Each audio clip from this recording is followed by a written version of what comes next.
नमस्कार दोस्तों, life update motivational YouTube channel में आपका स्वागत है। दोस्तों, आज की वीडियो में हम बात करेंगे अपने दिमाग को हम नियंत्रित कैसे कर सकते हैं। हमारे मस्तिष्क में जो विचार आते हैं उनको हम संतुलित कैसे कर सकते हैं। तो साथ ही आइए चलते हैं, करते हैं वीडियो शुरू। उससे पहले अगर हमारे चैनल पर नए हैं तो हमारे चैनल को कर लीजिए सब्सक्राइब और कमेंट करके भी बताइए हमारी वीडियो आपको कैसी लगती हैं। शेयर कीजिए, लाइक कीजिए। दोस्तों, दिमाग किसी बल्ब की तरह काम नहीं करता जो स्विच ऑन करने पर चालू और स्विच ऑफ करने पर बंद हो जाए। जिस तरह आप जीभ को स्वाद लेने से नहीं रोक सकते, अपने दिल को धड़कने से नहीं रोक सकते, नसों में खून बहने को नहीं रोक सकते, उसी प्रकार आप दिमाग में आने वाले विचारों को भी नहीं रोक सकते। आप अपने दिमाग में आने वाले विचारों को संतुलित कर सकते हैं, लेकिन रोक नहीं सकते। अगर आप अपने जीवन में कोई लक्ष्य हासिल करना चाहते हैं तो यह मुमकिन है जब आपका दिमाग संतुलित हो, स्थिर हो और फोकस्ड हो। तभी आप अपने लक्ष्य तक पहुंच सकते हैं। क्या आपने कभी आम, अमरूद और जामुन का बीज देखा है? कैसे एक छोटा सा बीज एक दिन बड़ा वृक्ष बन जाता है। यह तभी मुमकिन हो पाता है जब वह जमीन में स्थिर रहता है। लेकिन अगर हम रोज़ उसकी जगह बदल देंगे, शायद वह कभी नहीं उग पाएगा या थोड़ा बड़ा होकर ख़त्म हो जाए। ठीक उसी तरह हमारा दिमाग काम करता है। ज़िंदगी में कोई भी छोटा या बड़ा लक्ष्य हासिल करने के लिए हमारे दिमाग का स्थिर तथा संतुलित होना बहुत ज़रूरी है। रिसर्च बताते हैं कि हमारे दिमाग में प्रतिदिन 40 से 50 हज़ार विचार आते हैं।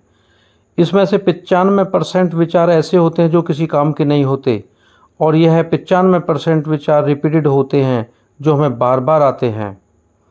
दोस्तों, हमें प्रतिदिन लगभग 80% विचार नेगेटिव आते हैं और यह विचार प्रति सेकंड बदलते रहते हैं। यह छोटे छोटे विचार भी आम और जामुन के बीज की तरह होते हैं। जब तक हम किसी एक विचार पर पूरा फोकस नहीं करेंगे, वह बड़ा पेड़ नहीं बनेगा। उदाहरण के लिए बल्ब का आविष्कार थॉमस एडिसन ने किया था। इस काम में वो 1000 बार फेल हुए थे। अगर वह भी हर पल अपने विचार बदलते रहते और हार मान लेते, क्या वो बल्ब का आविष्कार कर सकते थे? कभी भी नहीं।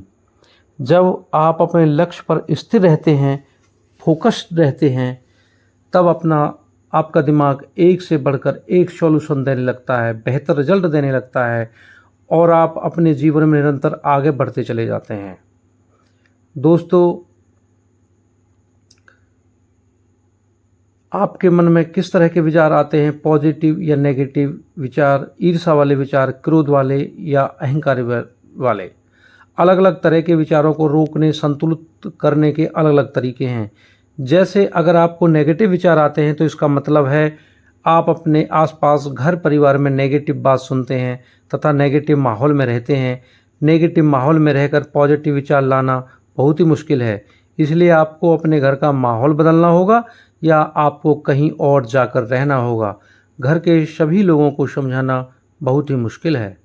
अगर आपको अहंकारी विचार आते हैं तो आपको महापुरुषों के जीवनी पढ़नी चाहिए और योग, मेडिटेशन करना चाहिए। सभी लोगों के मन में अलग अलग तरह के विचार आते हैं। जो व्यक्ति जैसे माहौल में रहता है उसके मन में उसी तरह के विचार आते हैं। हम जितना ज़्यादा इन्फॉर्मेशन अपने दिमाग में डालते हैं, हमारे दिमाग में उतने ही अधिक विचार आते हैं।